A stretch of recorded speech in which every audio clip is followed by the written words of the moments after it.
Hello दोस्तों, अंजना के channel में आप सभी का हार्दिक स्वागत है।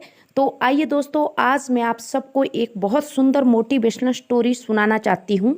दोस्तों, ये कहानी है एक ऐसे राजा की जो बड़ा ही भोग विलास में लिप्त रहता था।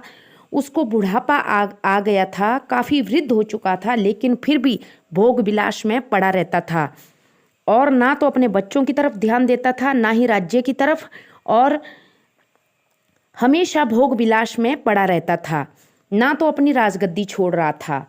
तो दोस्तों, एक दिन क्या होता है कि राजा ने बहुत बड़ी महफिल रखी अपने राजमहल में और दूर दूर के देशों से सारे राजाओं को, राजकुमारों को निमंत्रण दिया और एक नर्तकी को भी बुलाया। पूरी रात भर नाच गाना चलता रहा। नर्तकी को बुलाया गया। उसने एक गुरुजी को भी बुलाया जो उसका कुलगुरु था। राजा ने गुरुजी को स्वर्ण मुद्रिका की एक गठरी दे दी कि गुरुजी, आप जब नृत्य देख लेंगे तो अंत में ये नर्तकी को दे देना, भेंट स्वरूप नर्तकी को आप ये सौंप देना। दोस्तों, पूरी रात भर नृत्य चल रहा था। लोग नृत्य का आनंद ले रहे थे। जब सुबह की बेला आई तो जो व्यक्ति तबला बजा रहा था उसको नींद आने लगी। दोस्तों, नर्तकी ने देखा कि तबले बजाने वाले को नींद आ रही है और अगर इसको नींद आ गई तो राजा इसको बड़ा भयंकर दंड देगा। नर्तकी को तबले बजाने वाले के ऊपर दया आई और नर्तकी ने बिना देरी किए तबले वाले को जगाने के लिए एक दोहा पढ़ा। दोस्तों, नर्तकी ने दोहा पढ़ा कि धनी गई थोड़ी रही, या मैं पल पल जाए, एक पलक के कारण क्यों यूं ना कलंक लगाए, यूं ना जन्म गवाए। दोस्तों, नर्तकी ने ये दोहा पढ़ा, मैं दोबारा रिपीट करूं। धनी गई थोड़ी रही, या मैं पल पल जाए, एक पलक के कारण यूं ना कलंक लगाए, यूं ना जन्म गवाए। जैसे ही ये दोहा तबले वाले ने सुना तो वो सतर्क हो गया और नींद से जाग गया। राजकुमार ने जब ये बात सुनी तो वो दौड़कर मुकुट उसने अपना खोला, स्वर्ण मुकुट, और उस नर्तकी को वो मुकुट सौंप दिया और कहा कि हे नर्तकी, आज आपने मेरी आंखें खोल दी, मैं आपको प्रणाम करता हूँ। जब ये दोहा दोस्तों राजकुमारी ने भी सुना तो राजकुमारी ने अपने गले का स्वर्ण हार लिया और दौड़कर नर्तकी के पैर छुए कि हे नर्तकी, हम आपको कोटि कोटि प्रणाम करते हैं और ये हार आप मेरी तरफ से स्वर्ण मुद्रिका स्वीकार करो।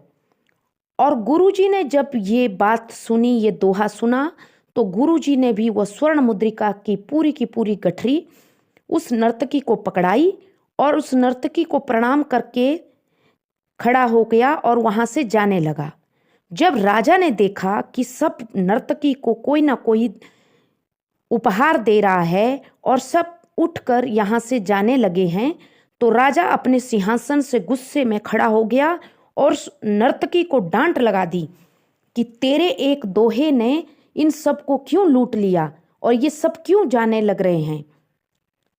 दोस्तों, ऐसा सुनकर वो गुरुजी रुका और उसने कहा कि हे राजन, इस नर्तकी का कोई दोष नहीं है, इसने बहुत बड़े ज्ञान की बात कही कि धनी गई थोड़ी रही, या मैं पल पल जाए, एक पलक के कारण यूं ना कलंक लगाए, यूं ना जन्म गवाए।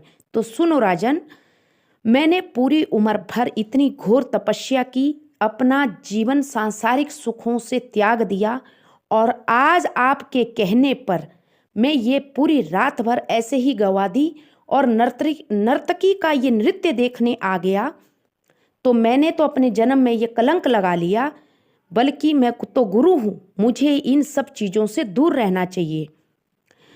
तो जब गुरुजी ने ऐसा कहा तो गुरुजी की बात सुनकर वो जो राजकुमार था वो भी कहने लगा कि पिताजी, मुझे क्षमा करना, आप इतने वृद्ध हो चुके हैं, फिर भी आप इस राजगद्दी का मोह नहीं त्याग रहे हैं, भोग विलास में पड़े हुए हैं।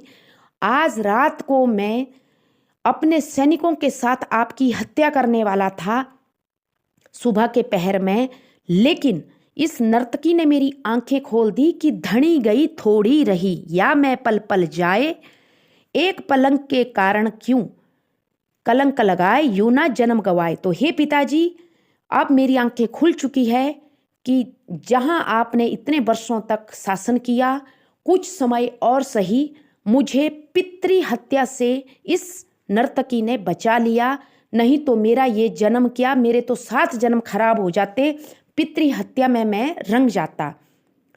राजकुमार की बात सुनकर वो जो लड़की थी, राजकुमारी थी, वो भी हाथ जोड़ के खड़ी हो गई कि हे पिताजी, आज मैं आपके एक नौकर के साथ रात को भागने वाली थी, मेरी उम्र विवाह के योग्य हो चुकी है, उससे भी ऊपर हो चुकी है, लेकिन आप अपने भोग विलास में पड़े रहते हैं, आपको मेरे विवाह की कोई चिंता नहीं है, इसलिए मैं आज रात को अपने नौकर के साथ भागकर शादी करने वाली थी। तो इस नर्तकी के दोहे ने कि धनी गई थोड़ी रही, या मैं पल पल जाए, एक पलक के कारण यूं ना कलंक लगाए, यूं ना जन्म गवाए। तो हे पिताजी, मैं राजकुमारी हूँ, आज मेरी आंखें खुल गई कि एक राजकुमारी को नौकर के साथ भागकर नहीं जाना चाहिए। तो पिताजी, कि जहाँ मैंने इतनी जवानी निकाल दी वहाँ थोड़ी और सही, इसलिए मैंने नर्तकी को हार भेंट स्वरूप दिया, इसने मेरी आंखें खोल दी, इसने मेरे माथे पर कलंक लगने से मुझे बचा लिया। जब इन सब की बातें दोस्तों राजा ने सुनी तो राजा की तो आंखें फटी की फटी रह गई। राजा उसी समय अपने सिंहासन से खड़े हुए और अपने पुत्र को अपना मुकुट देकर कहा कि हे पुत्र, इस नर्तकी की वजह से और आपकी वजह से आज से ही मैं अपने सिंहासन का त्याग करता हूं और आज ही आपको राजा घोषित करता हूं। जब राजा की ये बात नर्तकी ने सुनी तो नर्तकी ने भी अपने मन में निश्चय कर लिया कि मैंने अपनी आधी जिंदगी तो इस भोग विलास, इस नृत्य में दे दी अपने परिवार पालने के लिए, लेकिन अब मैंने भी अपने संस्कार मैंने भी अपनी जिंदगी को सुधारना है। मैं भी अब भगवान के भजन कीर्तन में और अच्छे कर्म करके ही अपनी आधी जिंदगी गुजारूंगी। दोस्तों, ये तो कहानी थी और यही बात हम सब पर भी लागू होती है, क्योंकि हमारे जीवन में बहुत थोड़ा समय बचा हुआ है, हमारे जीवन में भी थोड़ा सा समय है, इसे हम क्यों व्यर्थ में गंवाएं। हम भी इसको भगवान के कीर्तन भजन में, अच्छे कर्म करने में लगाएं, ना कि किसी की फालतू निंदा चुगली इधर उधर की बातें करने में गंवाएं, क्योंकि ये मनुष्य जन्म दोस्तों बार बार नहीं मिलता। ना तो हमारे को 84 लाख योनियों के बाद, हमारे महान संत और ग्रंथों में कहा जाता है कि 84 लाख योनियों भूंजने के बाद ही इंसान को मानव शरीर मिलता है। तो हम अपना ये जीवन जो शेष बचा है इसको इधर उधर के व्यर्थ लफड़ों में ना फंसाकर अपने जीवन को और अपने कर्मों को अच्छे से व्यतीत करें, न्यायप्रिय बने।